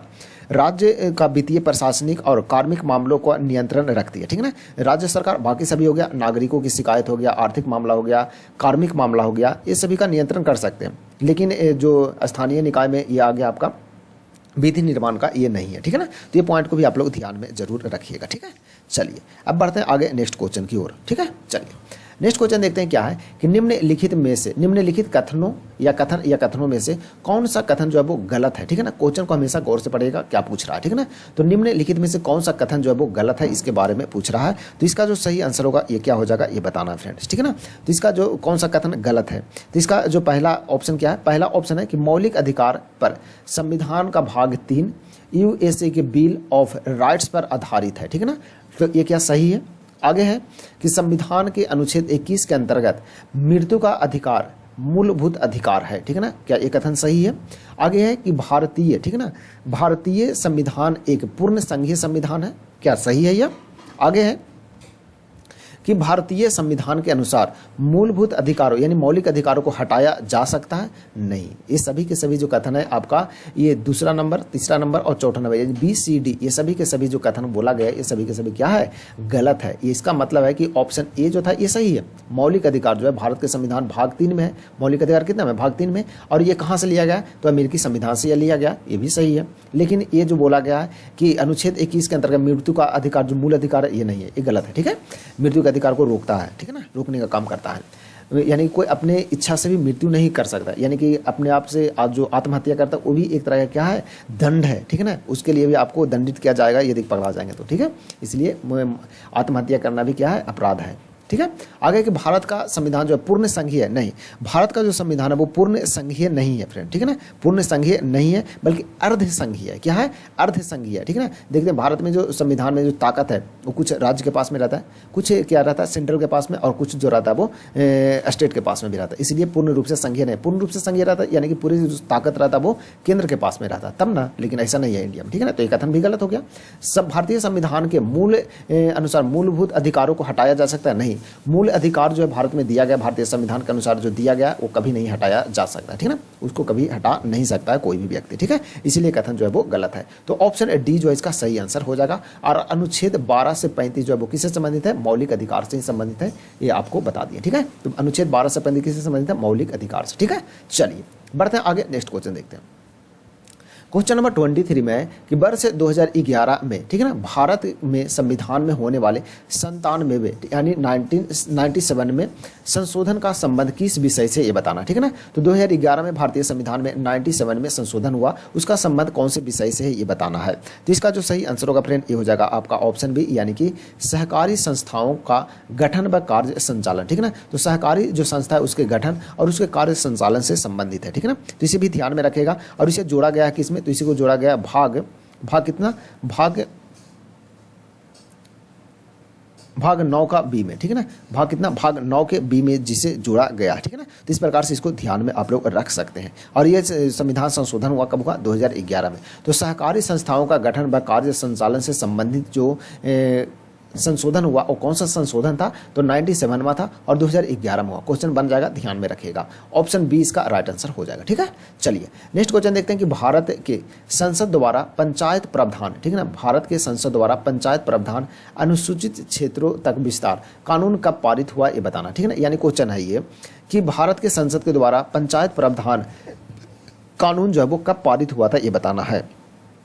तो इसका जो सही आंसर होगा फ्रेंड ये हो जाएगा आपका ऑप्शन सी, यानी कि 1996 ईस्वी। ऑप्शन सी इसका राइट आंसर है, जिसे पीसा एक्ट भी बोलते हैं। क्या बोलते हैं, PESA, ठीक है ना। पीसा एक्ट भी बोला जाता है। पीसा एक्ट 1996 भी इसको कहा जाता है, ठीक है ना। तो इसको ध्यान में रखेगा। और इसका उद्देश्य क्या है, तो अनुसूचित जनजाति क्षेत्रों में, ठीक है ना, ग्राम सभाओं को अधिक अधिकार व स्वशासन को प्रदान करना, ठीक है ना। इसका जो मतलब है वो इसका उद्देश्य है, यानी कि पर्पज जो है वो यही है किसका, तो जो पीसा एक्ट है यानी कि पंचायत प्रावधान जो 1996 में बनाया गया एक्ट जो बनाया गया, इसका मूल जो उद्देश्य है वही कि अनुसूचित जनजाति जो क्षेत्र है वहाँ पर ग्राम सभाओं को अधिक अधिकार दिया जाए और स्वशासन भी प्रदान किया जाए। वो किस प्रकार से चलाएंगे, उनको थोड़ा सा ज़्यादा अधिकार दिया जाए, इसके बारे में बताया गया, ठीक है ना। तो पीसा एक्ट 1996 से ध्यान रखेंगे। नेक्स्ट क्वेश्चन देखते हैं, व्यक्तिगत प्रयोज्य आय यानी कि PDI एक डैश है, यानी कि PDI क्या है इसके बारे में बताना है आपको, ठीक है ना। तो इसका जो सही आंसर होता है फ्रेंड ये क्या हो जाएगा, सही आंसर हो जाएगा व्यक्तिगत आय में से क्या करेंगे, व्यक्तिगत कर जो होता है यानी कि जो टैक्स है उसको भुगतान करेंगे, तो आपको क्या निकलेगा, PDI निकल जाएगा, ठीक है ना। तो ऑप्शन ए जो इसका सही आंसर हो जाएगा। साथ में ये भी ध्यान रखना है PDI इसका जो फुल फॉर्म होता है क्या होता है, पर्सनल डिस्पोजेबल इनकम होता है, ठीक है ना। पर्सनल लिख देता हूँ यहाँ पर PERSONAL, पर्सनल डिस्पोजल, DISPOSABLE, ठीक है ना, डिस्पोजेबल इनकम, ठीक है ना, INCOME, ठीक है ना, पर्सनल डिस्पोजेबल इनकम, PDI का ये फुल फॉर्म होता है, तो इसी भी आप लोग ध्यान में जरूर रखिएगा, ठीक है ना। चलिए इसके बारे में एक इंपॉर्टेंट पॉइंट ये भी ध्यान में रखना है, क्या PDI बराबर अभी बता दिए, PDI बराबर क्या हो गया, आपका जो पर्सनल इनकम हो गया, ठीक है ना, यानी कि पर्सनल इनकम हो गया, और डायरेक्ट जो टैक्स देते हैं, यानी कि डायरेक्ट जो टैक्स देते हैं, ये दोनों का जो अंतर हो जाएगा, इसमें आपको क्या निकल जाएगा, PDI, यानी कि आपका इनकम यदि 100 रुपया है और डायरेक्ट टैक्स आप यदि 30 रुपये दे रहे हैं, तो PDI कितना हो जाएगा, आपका 70 रुपया हो जाएगा, ठीक है। तो इस प्रकार से इसको ध्यान में रख सकते हैं आप लोग, ठीक है। चलिए बढ़ते हैं आगे, नेक्स्ट क्वेश्चन देखते हैं फ्रेंड्स। नेक्स्ट क्वेश्चन आगे देखते हैं, शरीर के संपर्क में, ठीक है ना, सिर्फ ठंडी अनुभूति देती है क्योंकि यह, ठीक है ना, डैश होता है, ठीक है ना, शरीर के संपर्क में सिर्फ ठंडी अनुभूति देती है क्योंकि यह डैश होता है, यानी कि क्या होता है ये बताना है, ठीक है। तो इसका जो सही आंसर होगा ये क्या हो जाएगा, सही आंसर हो जाएगा जल बाष्प के बारे में क्वेश्चन है, क्वेश्चन ही गलत लिखा गया, ठीक है ना। क्वेश्चन है क्या कि जल बाष्प जो है, ठीक है ना, जल बाष्प शरीर के संपर्क में सिर्फ ठंडी अनुभूति देती है, इसका क्या कारण है ये बताना, ठीक है ना। इसका जो सही आंसर होगा फ्रेंड ये हो जाएगा आपका क्या, ऑप्शन सी हो जाएगा, यानी कि अल्प बाष्पशील है, यह क्या है, अल्प बाष्पशील है, इसीलिए, ठीक है ना। तो बाष्पीकरण होता है, क्या होता है, बाष्पीकरण में जल उष्मा अवशोषित करता है, जिससे जल अणुओं की गतिज ऊर्जा बढ़ जाती है और वो बाष्प बन जाते हैं, ठीक है ना। तो ऑप्शन सी जो है इसका सही आंसर हो जाएगा, ठीक है, तो ध्यान रखेंगे। नेक्स्ट क्वेश्चन आगे देखते हैं, क्वेश्चन सॉरी एक मिनट दोस्त, मिस्टेक हो गया वही तो लग रहा था कि थोड़ा सा उल्टा टाइप का लग रहा था, नहीं चलिए एक बार फिर से इसको डिस्कस कर लेते हैं ना, थोड़ा सा मिस्टेक हो गया था इसमें। क्वेश्चन है कि शरीर के संपर्क में सिर्फ ठंडी अनुभूति देती है क्यों, क्योंकि यह डैश होता है, ठीक है ना। तो ठंडी अनुभूति देने वाला जो पदार्थ है वो कौन है ये बताना, क्वेश्चन ये पूछ रहा है कि निम्न में से ठंडी अनुभूति देने वाला जो पदार्थ है वो कौन है ये बताना है। सही आंसर होगा अल्प जो बाष्पशील होता है ना, अल्प बाष्पील यानी कि बहुत कम जो बाष्पशील होगा वो क्या होगा, वो आपको ठंडी महसूस कराएगा, जो कि ऑप्शन सी इसका राइट आंसर होगा। और इसका एग्जाम्पल आप लोग को ध्यान में रखना है, जो ठंडी शरीर के संपर्क में आने पर ठंडी अनुभूति देता है, तो इसका एग्जाम्पल भी आप लोग को ध्यान में रखना है कि कौन कौन हो सकता है ऐसा। तो ये हो गया आपका एथिल एल्कोहल, ठीक है ना, एथिल एल्कोहल हो गया, या जिसे क्या बोलते हैं, या फिर इसको एसीटोन भी बोला जाता है, क्या बोलते हैं इसको, एसीटोन भी कहा जाता है, क्या बोलते हैं इसको, एसीटोन भी कहा जाता है। तो ये जो पदार्थ है जैसे ही शरीर पर आपको लगेगा आपको ठंडा क्या होगा, अनुभूति देगा, क्यों, क्योंकि अल्प बाष्पशील होते हैं इसी कारण, ठीक है ना। तो इस प्रकार से इसको ध्यान में रखना है। ये जो पदार्थ होते हैं क्या होता है, जल्दी बाष्पित हो जाते हैं, जिससे त्वचा की उष्मा खींच लेता है और ठंडा का अनुभव दे देता है, कौन, एथिल एल्कोहल, ठीक है। तो ध्यान रखिएगा, थोड़ा सा मिस्टेक हो गया था, कोई दिक्कत नहीं, ठीक है। चलिए नेक्स्ट क्वेश्चन 27 देखते हैं फ्रेंड, कि जब जल बाष्प में परिवर्तन होता है तब डैश होता है, ठीक है ना। जब जल जो है वो जब जल बाष्प में परिवर्तित होता है तब क्या होता है ये बताना है। इसका जो राइट आंसर होगा ये क्या हो जाएगा, राइट आंसर होगा कि वातावरणीय उष्मा स्रोत से उष्मा जल में क्या होता है, प्रवाहित होती है, ठीक है ना। वातावरणीय उष्मा स्रोत से उष्मा जल में प्रवाहित होती है, ऑप्शन सी जो है इसका सही आंसर होगा। इस प्रकार से ध्यान में रखना है कि बाष्पीकरण में जल जो होता है वो क्या होता है, बाष्पीकरण जब होता है तो जल उसमें क्या होता है, जल उष्मा अवशोषित करता है, जिससे जल अणुओं की गतिज ऊर्जा क्या होती है, बढ़ जाती है और वे बाष्प बन जाते हैं, क्या होते हैं, जल के जो अणु होते हैं उसकी गतिज ऊर्जा बढ़ने के कारण क्या होता है, वो बाष्प बन जाता है, ठीक है ना। सिंपल, ये आप लोग ध्यान में जरूर रखिएगा इतना पॉइंट को, ठीक है, क्योंकि बहुत बार क्वेश्चन इसमें बन जाता है। और जल का सूत्र आपको पता होगा, जल का सूत्र आपका H2O होता है, और इसका जो अणु होता है ये क्या हो जाता है, बढ़ जाता है, ठीक है ना। और जब अणु बढ़ जाता है तो इसके अणुओं की जो गतिज ऊर्जा है वो बढ़ जाता है, तो क्या हो जाता है, जल जो है वो बाष्प बन जाता है। तो जल बाष्प कब बनता है, जब जल की अणु की गति बढ़ जाता है, ठीक है। चलिए साथ में ध्यान रखेगा कि शुद्ध जो जल होता है फ्रेंड, शुद्ध जो जल होता है उसका पीएच मान जो होता है, ठीक है ना, पीएच जो वैल्यू होता है वो कितना होता है, तो ये 7 होता है। और 7 होने का मतलब क्या है कि वो जो है वो उदासीन होता है, ठीक है ना। तो इसको भी ध्यान में रख सकते हैं आप लोग। नेक्स्ट क्वेश्चन देखते हैं आगे। नेक्स्ट क्वेश्चन है कि हरे पौधे, ठीक है ना, हरे पौधे सूर्य के प्रकाश की ऊर्जा का 10% ग्रहण करते हैं और उसे खाद्य ऊर्जा में परिवर्तित करते हैं। डायरेक्ट क्वेश्चन ये एनटीपीसी में लड़ा है, ठीक है ना। हरे पौधे, ठीक है ना, हरे पौधे सूर्य के प्रकाश की ऊर्जा का 10% ग्रहण करते हैं और उसे खाद्य ऊर्जा में परिवर्तित करते हैं, यानी कि कितने प्रतिशत को ग्रहण करता है और खाद्य ऊर्जा में परिवर्तित करता है ये बताना है। इसका जो सही आंसर होगा फ्रेंड ये हो जाएगा आपका, क्या हो जाएगा, सही जो आंसर हो जाएगा ये हो जाएगा आपका ऑप्शन बी हो जाएगा, यानी कि 1%, ठीक है ना। ओनली 1% जो ऊर्जा है 1% जो है वो क्या करता है, ग्रहण करता है और क्या करता है, उसे खाद्य में ऊर्जा में क्या करता है, परिवर्तित करता है, ठीक है ना। तो इस प्रकार से इसको भी ध्यान में आप लोग रखेंगे, ठीक है। चलिए आगे जो पॉइंट है ये भी आप लोगों को ध्यान में रखना है कि प्रकाश संश्लेषण जो होता है उसके बारे में कुछ पॉइंट है वो भी ध्यान में रखेगा। प्रकाश संश्लेषण जो होता है उसकी कुछ शर्तें हैं, जैसे आपको उसके लिए क्या क्या चाहिए। प्रकाश संश्लेषण के लिए सबसे पहले तो प्रकाश ऊर्जा, ठीक है ना, सूर्य का ऊर्जा, प्रकाश ऊर्जा बोल रहे, सूर्य का ऊर्जा, ठीक है। चलिए यहाँ पर लिख देता हूँ एक बार फिर से, सूर्य का ऊर्जा हो गया, ठीक है ना। सबसे पहले तो सूर्य का प्रकाश, ठीक है ना, सबसे पहले क्या चाहिए, सूर्य का प्रकाश चाहिए। उसके बाद फिर क्या चाहिए, क्लोरोफिल, ठीक है ना, क्लोरोफिल या फिर जिसे क्या बोलते हैं, हरित लवक बोलते हैं, ठीक है ना, क्लोरोफिल, क्लोरोफिल हो गया, ठीक है। उसके बाद फिर आपको कार्बन डाइऑक्साइड यानी कि बोले तो CO2 चाहिए। उसके बाद फिर जल यानी कि H2O चाहिए। क्या चाहिए, H2O यानी कि जल चाहिए।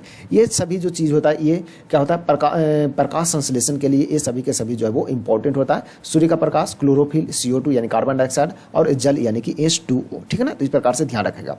सूर्य का प्रकाश जो है वो क्या होता है, ऊर्जा स्रोत प्राप्त होता है, ठीक है ना। ऊर्जा स्रोत से क्या होता है, ऊर्जा स्रोत प्राप्त होता है। क्लोरोफिल जो होता है वो प्रकाश अवशोषित करने वाला क्या है, हरा वर्णक है। ये क्लोरोफिल जो होता है इसका काम क्या होता है, तो प्रकाश अवशोषित करने वाला क्या है, हरा वर्णक है, यानी कि पिगमेंट है, ग्रीन वाला, ठीक है ना। और वायु जो प्राप्त होता है प्रकाश संश्लेषण में वो कहाँ से होता है, तो ये होता है CO2 यानी कि कार्बन डाइऑक्साइड से होता है। और जो पानी जो मिलता है पौधा को वो कहाँ से मिलता है, तो पौधा को जो पानी मिलता है वो मिट्टी के जड़ से वो खींच लेता है पानी, ठीक है ना। तो ये सभी जो है वो आप पौधा जो प्राप्त करता है उसके बाद फिर प्रकाश संश्लेषण बनाता है। इसका मतलब है कि वो अपने लिए खाना बनाता है, ठीक है ना। तो इस प्रकार से ये सभी पॉइंट को आप लोग ध्यान में रखेंगे, ठीक है ना। चलिए कुछ इंपॉर्टेंट पॉइंट है, ये सभी आप लोगों को ध्यान में रखना, ठीक है ना। चलिए आगे बढ़ते हैं, नेक्स्ट क्वेश्चन देखते हैं फ्रेंड्स। नेक्स्ट क्वेश्चन देखते हैं 29 अब सूची 1 और सूची 2 को सम्मिलित कीजिए तथा दिए गए कूट की सहायता से, ठीक है ना, सही उत्तर का चयन करना। सूची 1 में आपका धातु का नाम है, सूची 2 में संबंधित रोग यानी कि कौन सी धातु से कौन सा रोग संबंधित है ये आपको बताना है, ठीक है ना। तो आर्सेनिक की अधिकता से क्या होता है, तो फेफड़े का कैंसर होता है फ्रेंड, जो कि आपका A का 1 हो गया, ठीक है ना। उसी प्रकार से ध्यान रखना है कि कैडमियम की अधिकता से क्या होता है, तो कैडमियम की अधिकता से होता है क्या, हड्डियों की कमजोरी होता है, ठीक है ना। तो हड्डी की जो कमजोरी होता है वो कैडमियम की अधिकता से होता है। उसी प्रकार से PVC जिसका फुल फॉर्म होता है पॉलीविनाइल क्लोराइड होता है, ठीक है ना। इसके कारण क्या होता है, तो इसके कारण होता है श्वसन की समस्या होता है। क्या होता है, श्वसन की समस्या होता है, तो इसी के कारण होता है, यानी कि आपका C का हो गया चौथा, ठीक है ना। आगे क्या है कि बेरियम के कारण क्या होता है, तो बेरियम की अधिकता के कारण होता है मस्तिष्क में सूजन होता है। क्या होता है, मस्तिष्क में सूजन होता है, ये बेरियम के कारण होता है, ठीक है ना। तो इस प्रकार से आप सभी को ध्यान में रखेगा। तो ऑप्शन A जो इसका सही आंसर हो गया, क्योंकि इसका जो मिलान है वो बिल्कुल सही है, ठीक है ना। तो इस प्रकार से आप लोग को ध्यान में रखना है, ठीक है। चलिए ये क्या हो गया, बोल रहा है क्या कि कौन सा उत्तर सही उत्तर चयन करना, ठीक है ना। तो सही उत्तर हो गया आपका A का A ही सही है, ठीक है ना। बाकी तो सब उल्टा पुल्टा दिया हुआ, तो आपका A जो है वो सही हो जाएगा, ठीक है ना। तो इस प्रकार से आप लोग को ध्यान में रखना है। चलिए अब आगे बढ़ते हैं फ्रेंड नेक्स्ट क्वेश्चन की ओर। अब देखते हैं क्वेश्चन नंबर 30 हो गया। 30 नंबर क्वेश्चन देखते हैं कि सांद्र सल्फ्यूरिक अम्ल का सूत्र आपको पता होना चाहिए, H2SO4 होता है, ठीक है ना। H2SO4 को क्या बोलते हैं, सल्फ्यूरिक अम्ल कहा जाता है, ठीक है ना। तो सांद्र सल्फ्यूरिक अम्ल की उपस्थिति में एसिटिक अम्ल तथा एथिल एल्कोहल के मध्य होने वाली अभिक्रिया क्या कहलाती है, ठीक है ना। यानी कि इस अभिक्रिया को क्या कहा जाएगा ये बताना है। इसका जो सही आंसर होगा फ्रेंड, इसको बोलते हैं, क्या बोलते हैं, एस्टरीकरण कहा जाता है। क्या बोलते हैं इसको, एस्टरीकरण कहते हैं, जो कि ऑप्शन D जो इसका राइट आंसर हो जाएगा, ठीक है ना। जब सांद्र सल्फ्यूरिक अम्ल की उपस्थिति में जब एल्कोहल और अम्ल क्रिया करते हैं तो एस्टर बनता है, उसी को क्या बोलते हैं, एस्टरीकरण कहा जाता है, ठीक है ना। तो इस प्रकार से ध्यान में रखेगा, यानी कि परिभाषा एक तरह से ये दे दिया है। नेक्स्ट क्वेश्चन देखते हैं कि थर्मोप्लास्ट में परतों को एक दूसरे से मिलाकर रखा जाता है, ठीक है ना। थर्मोप्लास्ट में परतों को एक दूसरे से मिलाकर रखा जाता है, तो किसके द्वारा ये बताना है। सही आंसर हो जाएगा फ्रेंड आपका ऑप्शन A, यानी कि वांडर वाल्स बलों के द्वारा, ठीक है। किसके द्वारा, वांडर वाल्स बलों के द्वारा, ठीक है ना। तो इस प्रकार से इसको ध्यान में रखेंगे आप लोग। तो ऑप्शन A जो इसका सही आंसर हो जाएगा। साथ में ध्यान रखना है कि थर्मोप्लास्ट कमजोर अंतर, ठीक है ना, अनुक बलों से जुड़े होते हैं, इसलिए गर्म करने पर क्या होता है, पिघल जाता है थर्मोप्लास्ट को जब गर्म करते हैं ना तो ये पिघल जाता है, ठीक है। इसलिए इसे वांडर वाल्स बल के द्वारा क्या करते हैं, इसको जोड़ के रखा जाता है। नेक्स्ट क्वेश्चन देखते हैं फ्रेंड कि निम्नलिखित में से कौन सा एक यातायात संचालित नगरों में भूरी वायु बनने से संबंध है ये बताना, ठीक है ना। तो भूरी वायु बनने से संबंध है, इसका जो सही आंसर होगा ये क्या हो जाएगा, सही आंसर हो जाएगा आपका नाइट्रोजन डाइऑक्साइड, ठीक है ना। नाइट्रोजन डाइऑक्साइड जो कि आपको पता है ऑप्शन 20 का सही आंसर होगा, और इसका सूत्र जो है वो NO2 होता है, ठीक है ना। NO2 इसको ध्यान में जरूर रखिएगा। यह यातायात प्रदूषण में NO2 गैस सूर्य के प्रकाश में क्या होता है, फोटो रासायनिक अभिक्रिया करता है और भूरी वायु या फिर स्मोक उत्पन्न करता है। कौन करता है, तो नाइट्रोजन डाइऑक्साइड ही करता है, तो इसे भी ध्यान में रखेंगे, ठीक है ना। चलिए, कार्बन डाइऑक्साइड के बारे में पता है आपको, कार्बन डाइऑक्साइड जो कि ग्रीन हाउस गैस के अंतर्गत आता है। कार्बन मोनोऑक्साइड इसके बारे में पता होना चाहिए, इसका सूत्र जो है वो CO होता है और इसे साइलेंट किलर भी कहा जाता है, ठीक है ना। तो इस प्रकार से आप लोग ध्यान में रखेगा, साइलेंट किलर गैस किसको कहा जाता है, तो कार्बन मोनोऑक्साइड को कहा जाता है, ठीक है ना। चलिए, उसी प्रकार से भूरी वायु बनने वाला जो गैस है वो किसको कहा जाएगा, या भूरी वायु गैस किसको कहा जाता है, तो ये कहते हैं नाइट्रोजन डाइऑक्साइड को, ठीक है ना। तो इस सभी पॉइंट को आप लोग ध्यान रखेगा। नेक्स्ट क्वेश्चन देखते हैं फ्रेंड आगे, कि किस प्रकार के उत्तक से, ठीक है ना, मनुष्यों में ग्रंथियों का निर्माण होता है, ठीक है ना। मनुष्य में जो ग्रंथि का निर्माण होता है वो किस प्रकार के उत्तक से होता है, ये आपको बताना है। और एक इंपॉर्टेंट पॉइंट आपको पता होना चाहिए कि मनुष्य में सबसे छोटी जो ग्रंथि है उसको क्या बोलते हैं, तो उसको पीयूष ग्रंथि बोलते हैं, ठीक है ना। क्या बोलते हैं, पीयूष एक ग्रंथि बोलते हैं। क्या बोलते हैं, पीयूष एक ग्रंथि। और ये जो ग्रंथि आपको कहाँ पर पाया जाता है, मस्तिष्क में पाया जाता है, ठीक है ना। सबसे छोटी ग्रंथि है पीयूष ग्रंथि, जिसे मास्टर ग्रंथि भी कहते हैं। क्या बोलते हैं उसको, मास्टर ग्रंथि भी कहा जाता है, मास्टर ग्रंथि भी इसको कह सकते हैं आप लोग, ठीक है ना, क्योंकि सभी जो कंट्रोल करता है वो यही करता है, ठीक है ना। तो इसको ध्यान में रख सकते हैं। तो क्वेश्चन का आंसर क्या हो जाएगा कि किस प्रकार के उत्तक से मनुष्यों में ग्रंथियों का निर्माण होता है, ये बताना है। इसका जो सही आंसर होगा फ्रेंड ये हो जाएगा आपका उपकला उत्तक, ठीक है ना। उपकला उत्तक बोलेंगे, जो कि ऑप्शन सी जो इसका राइट आंसर होगा, तो इसको भी ध्यान में आप लोग रखिएगा।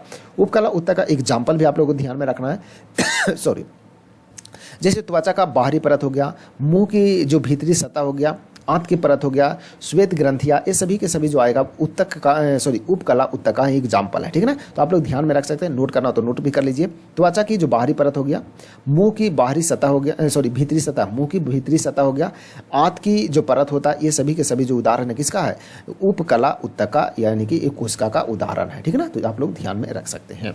नेक्स्ट क्वेश्चन देखते हैं फ्रेंड आगे।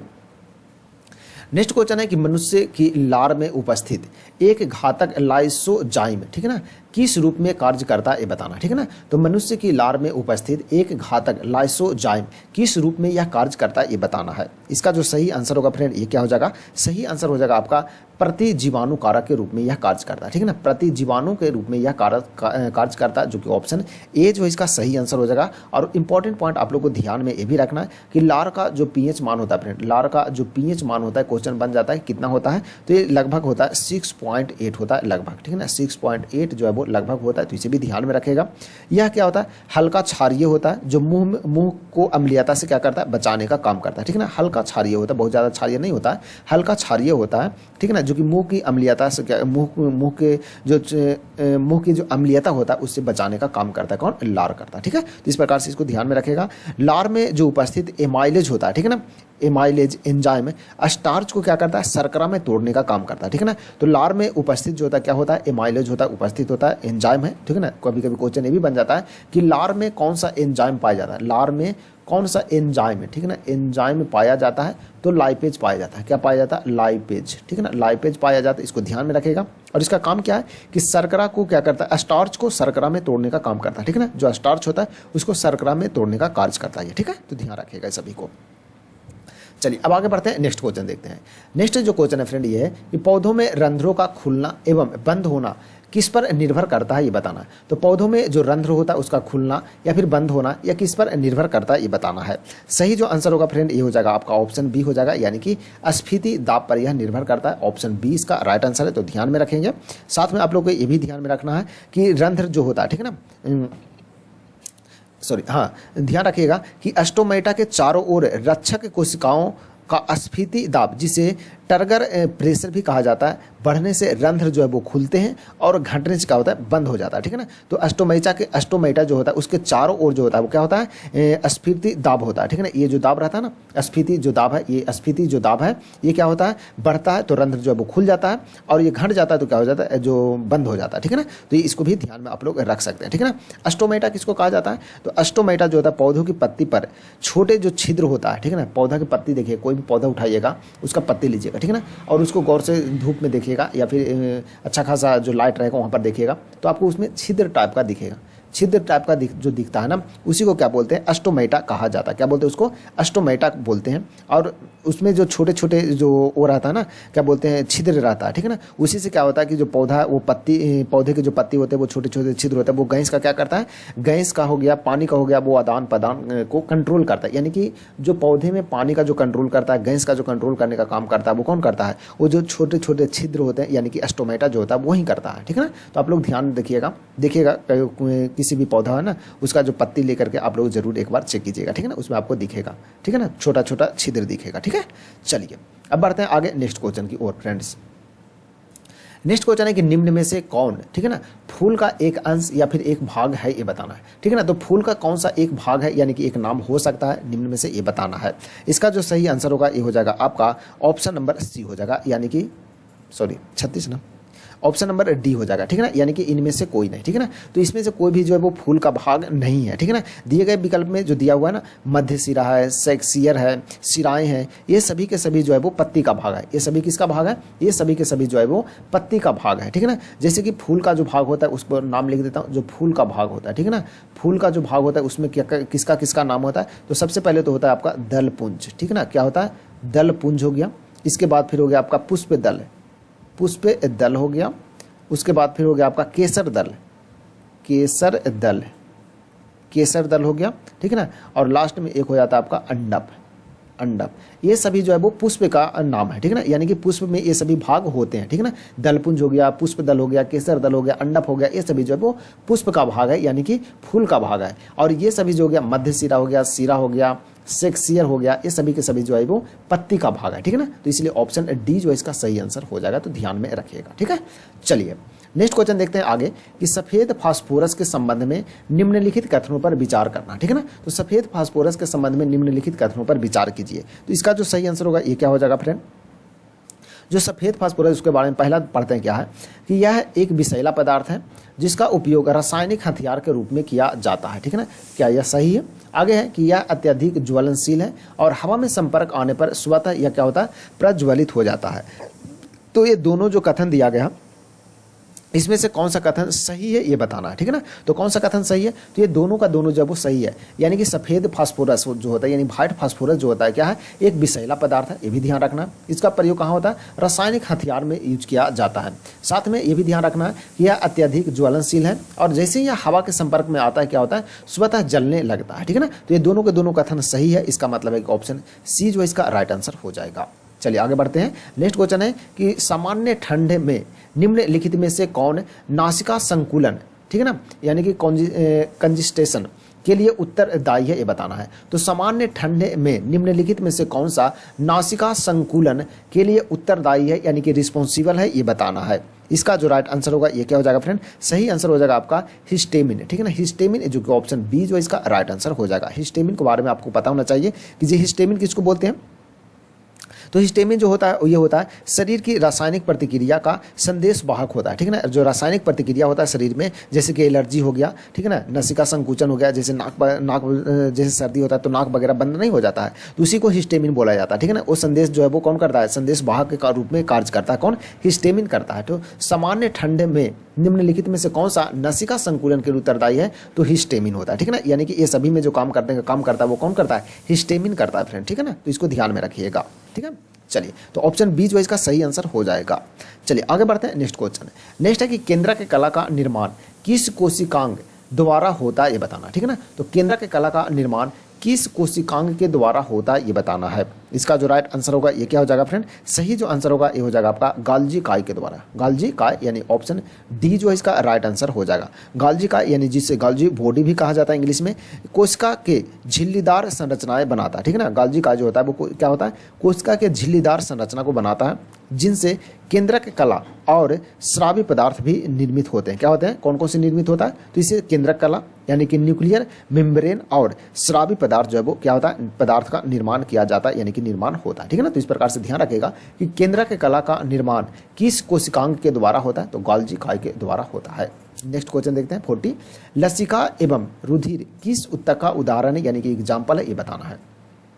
तो लसिका और रुधिर जो है वो किसका एग्जाम्पल है ये आपको बताना है। सही आंसर हो जाएगा आपका संयोजी ऊतक, ठीक है ना। संयोजी ऊतक, लसिका हो गया, रुधिर हो गया यानी कि ब्लड हो गया, ये दोनों को दोनों जब किसका उदाहरण है तो संयोजी ऊतक है, जो कि ऑप्शन सी जो है फ्रेंड इसका सही आंसर हो जाएगा। तो इस प्रकार से ध्यान में रखेगा, यानी ब्लड और लिम्फ दोनों के दोनों जो है वो द्रव संयोजी ऊतक का एग्जाम्पल है, ठीक है ना। तो दोनों को ध्यान में रखना है। जो शरीर में क्या करता है, इसका काम जो है वो बॉडी में पोषक तत्व और प्रतिरक्षा कोशिकाओं का परिवहन करने का काम करता है, ठीक है ना। तो लसिका और रुधिर का ये काम होता है, तो ध्यान में रखेगा। मनुष्य के शरीर में यानी अपन के जो शरीर है उसमें दो प्रकार के रक्त होते हैं, एक आपको जान पता है, एक होता है WBC और एक होता है आपका RBC, ठीक है ना। एक होता है RBC, WBC जिसका जीवन काल 2 से 4 दिन ही होता है और इसका जो जीवन काल होता है वो 120 दिन होता है। तो इसमें भी ध्यान में आप लोग रख सकते हैं, ठीक है ना। चलिए, जो रेड ब्लड होता है यानी RBC होता है, इसका निर्माण जो है वो कहाँ पर होता है, ये होता है अस्थि मज्जा में होता है। कहाँ पर होता है, अस्थि मज्जा यानी कि बोन मैरो इंग्लिश में बोलते हैं, तो यहाँ पर इसका निर्माण होता है। WBC का काम क्या, WBC का जो काम होता है शरीर में जो प्रतिरक्षा तंत्र है, यानी कि कोई छोटे मोटे रोग हुआ उससे लड़ने का जो काम करता है वो कौन करता है, WBC करता है, ठीक है ना। तो इसे भी ध्यान में रखेंगे। नेक्स्ट क्वेश्चन आगे देखते हैं 41 में। भारतीय अर्थव्यवस्था के संदर्भ में खुला बाजार परिचालन, ठीक है ना, खुला बाजार परिचालन किसे निर्दिष्ट करता है ये बताना, ठीक है ना। तो इसका जो राइट आंसर होगा ये क्या हो जाएगा फ्रेंड, यानी कि ओपन मार्केट ऑपरेशन, ठीक है ना, किससे संबंधित है यानी किसे निर्दिष्ट करता है ये बताना है। सही उत्तर हो जाएगा आपका ऑप्शन सी, यानी कि RBI यानी कि रिजर्व बैंक ऑफ इंडिया द्वारा सरकारी प्रतिभूतियों के क्रय करना यानी खरीदना और विक्रय करना यानी कि बेचने का जो काम करता है, ठीक है ना। तो ऑप्शन सी जो इसका सही आंसर होगा। तो भारतीय अर्थव्यवस्था के संदर्भ में खुला बाजार परिचालन यानी कि ओपन मार्केट ऑपरेशन किसे निर्दिष्ट करता है, तो RBI के द्वारा प्रतिभूतियों को क्रय करना और विक्रय करना ये आपको दर्शाता है, ठीक है ना। तो इस प्रकार से इसको ध्यान में रखना है, ठीक है ना। तो RBI के द्वारा ही सरकारी बॉन्ड को खरीदा जाता है और बेचा जाता है, इसलिए क्योंकि बाजार में जो मुद्रा का प्रवाह है वो कंट्रोल में रहे यानी कि नियंत्रण में रह सके, ठीक है ना। तो भारत का RBI है जो कि भारत का केंद्रीय बैंक है और बैंकों का बैंक भी इसे कहा जाता है, ध्यान में जरूर रखिएगा इसको, ठीक है। चलिए नेक्स्ट क्वेश्चन आगे बढ़ते हैं 42। पूंजी खाता परिवर्तनीयता की सिफारिश निम्न में से किस समिति ने की थी ये बताना है, ठीक है ना। तो पूंजी खाता परिवर्तनीयता की सिफारिश जो है वो निम्न में से किस समिति ने किया था ये बताना है। इसका जो सही उत्तर होगा ये क्या होगा, सही उत्तर होगा फ्रेंड आपका तारापुर समिति, ठीक है ना। तारापुर समिति जो कि ऑप्शन बी जो है इसका सही आंसर हो जाएगा, ध्यान में आप लोग जरूर रखिएगा। साथ में ध्यान में रखना है कि 1997 में RN तारापुर इन्हीं के नाम पर इस समिति का नाम रखा गया। तो 1997 में तारापुर समिति ने पूंजी खाते की आंशिक परिवर्तनीयता की सिफारिश की थी, ठीक है ना, ताकि विदेशी निवेश सुगम हो सके, यानी कि जो विदेश से जो निवेश आ रहा है यानी कि FDI जो आ रहा है वो थोड़ा सा इजी हो, आसानी से हो सके, यानी कि विदेशी कंपनियां जो है वो भारत में आसानी से उसको एंट्री मिल सके, कहने का मतलब ये है, ठीक है ना। तो उसके लिए ही तारापुर समिति जो है वो संबंधित है, यानी कि ये जो गठन हुआ था ये कब हुआ था 1997 में, ठीक है ना, यानी कि 1997 से संबंधित है तारापुर समिति, ठीक है। तो ध्यान में रखेंगे। चलिए आगे बढ़ते हैं नेक्स्ट क्वेश्चन की ओर। नेक्स्ट क्वेश्चन देखते हैं कि भूगोल को मानव परिस्थितिकी के रूप में परिभाषित करने वाला विद्वान कौन है ये बताना, ठीक है ना। तो भूगोल को यानी कि ज्योग्राफी को मानव परिस्थितिकी के रूप में परिभाषित करने वाला विद्वान का नाम बताना है। सही आंसर क्या, सही आंसर होगा आपका H.H., ठीक है ना, H.H. बैरोज। तो ऑप्शन सी जो है इसका सही आंसर होगा। इस प्रकार से इनको ध्यान में रखेगा।